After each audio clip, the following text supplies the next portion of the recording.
Hello and welcome to all of you. You're watching Tech24.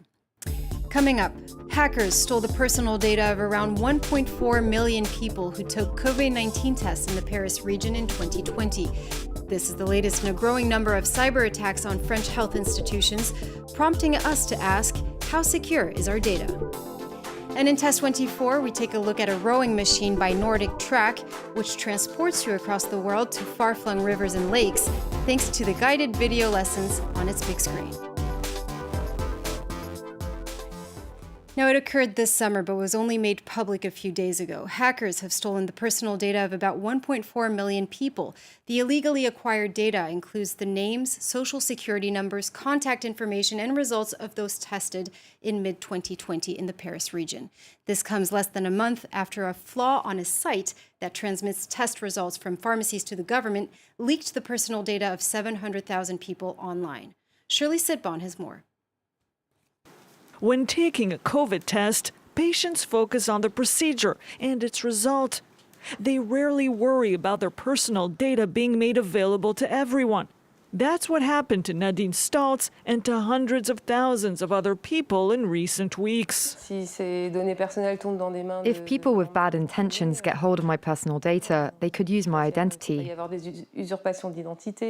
Months ago, hackers had already attacked the government's COVID tracking platform and stole 1.4 million patients' data. But this time around, the breach wasn't malicious. It appears that a platform used by pharmacists across the country was not secure. It failed to encrypt and even conceal patients' information. Pharmacists have used this interface service because they say it's quicker than accessing the government platform directly. It's faster, it's easier to use, and it works out for everyone. Pharmacists spend less time typing in information, and patients get their results faster.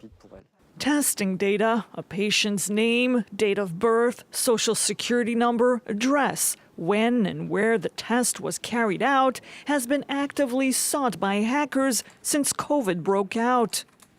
If you get an email saying, "Hello, I'm your pharmacist. I need to refund you for yesterday's test. Please send me your credit card number," you are far more likely to give that information than when you get an email that does not refer to your test. The tracking service that left users' data within reach to everyone risks penalties of up to 20 million euros.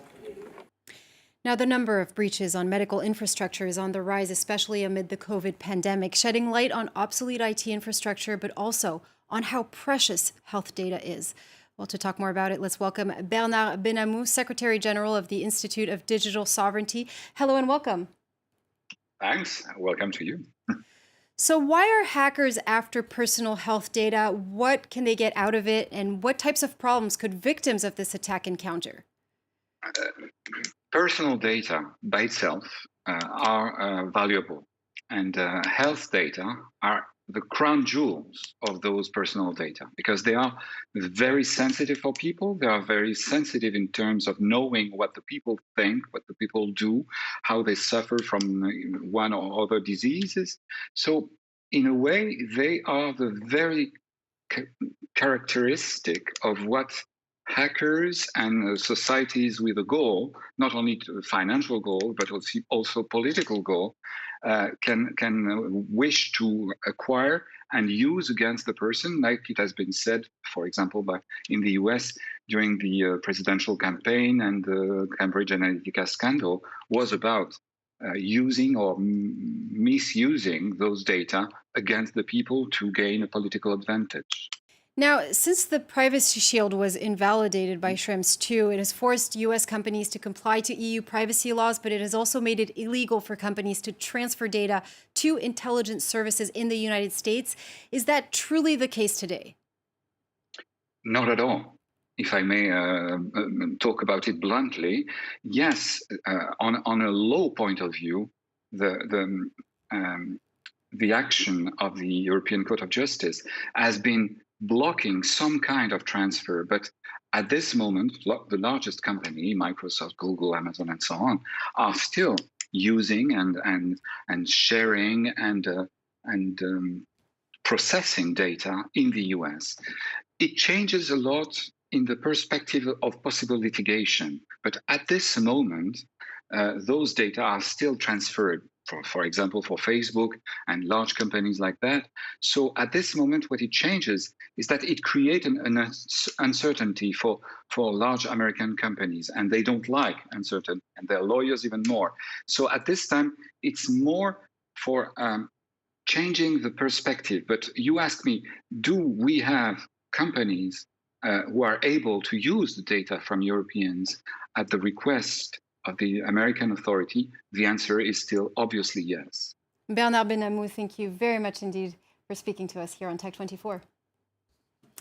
And let's stay in France for our next bit of news, where fantasy soccer platform SoRare has secured the largest investment in the history of French tech. How? Well, it tapped into the non-fungible token gold rush, incorporating NFTs into its game and attracting 580 million euros from SoftBank, the world's largest tech investors. Well, to talk more about it, let's welcome our tech editor, Peter O'Brien. Hello, Peter. Hello, Julia. So we actually touched on NFTs back in March when really the boom was just hitting its stride. Could you perhaps tell us and remind us what NFTs are all about? Yeah, so they're just a digital asset. So that can be a meme, a video, a picture, some text, anything you can see on in a screen online. Something like this, for example. The non-fungible part, though, a non-fungible token, means that essentially it's unique. So if it were to be a commodity, it would be more like a diamond than something which is interchangeable like gold. So that's what non-fungible means. Here's, though, where it gets confusing. Even though it's unique and there's only one original, it can, of course, be copied and pasted many, many, many times over, and it can be identical wherever it's copied. But how do we know that there's only one owner of the original? Well, that data on ownership is stored at the point of purchase on the blockchain, which is a kind of digital ledger. So really the only inherent value of an NFT is the fact that you can say, this is mine, I paid for it, here is my data on the blockchain. And I'm the only one owning it. Exactly. Even though there are replicas. This is Yes. why it's so difficult to understand. unintuitive. So how has SoRare, this fantasy soccer game, has put them to use then? Well, they've created an online equivalent of a kind of football trading cards game. So the platform has partnerships with more than 180 football clubs like Atletico Madrid, Juventus, PSG. And the way it works is fans will buy and trade cards of different rarities representing different footballers. That rarity, of course, is guaranteed by the blockchain. So, for instance, Cristiano Ronaldo, the rarest card of him, sold for almost €250,000. Now, you mentioned SoftBank pouring money into SoRare. It's not just them. Other investors include real flesh and bone, non-fungible footballers themselves, the likes of Antoine Griezmann and Cesar Azpilicueta.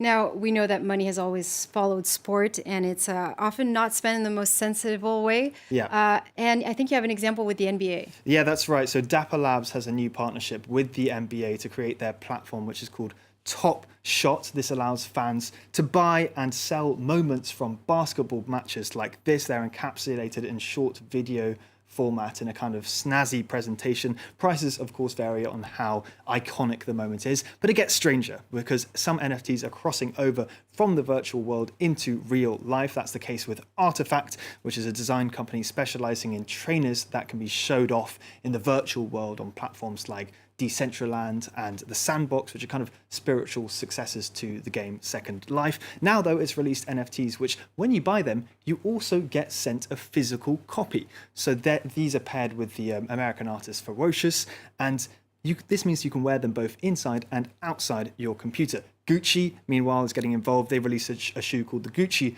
Virtual 25 for only €13, a lot cheaper than normal Gucci footwear. But you can't, of course, actually wear them. All you can do is take a picture of your feet with Snapchat or a video, and it will superimpose them. Just one of the many reasons to be sending pictures of your feet on Snapchat, I suppose. Well, all right. Many people were saying that NFTs were actually a speculative bubble. We'll have to wait and see for that, but it seems like they're here to stay. Yeah. Thank you very much, Peter, for that. We're going to move on now to Test 24.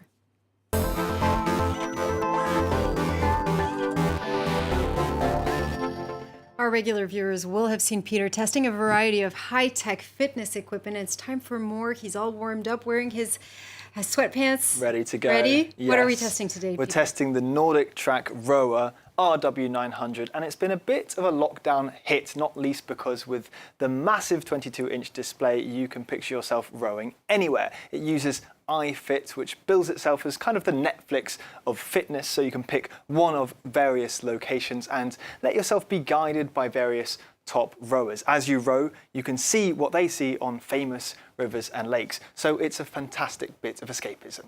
Now, Peter, what about the hardware? Is it up there with the best? Well, initial impressions seem very good, but I have seen some mixed comments online. At €1,700, it ought to last a lifetime, but I've seen some comments about broken parts and how it can be slightly difficult to replace them. It seems like the build quality and ease of maintenance isn't necessarily up there yet with things like the Concept 2, which is the industry standard rower, or the Water Rower, which is this innovative, quiet rowing machine that uses a tub of water for resistance. Now, these traditional models may not have a built-in 22-inch screen, but that doesn't necessarily mean they're not small marvels of engineering in and of themselves. All right, I know you've been looking forward to this. Please give it a try. With pleasure, Julia. We want to see the marvel of your rowing technique, Peter. And while Peter is working out, it brings us to the end of this week's edition of Tech 24. We hope you enjoyed it, and you can watch it again on our website, France24.com. See you soon.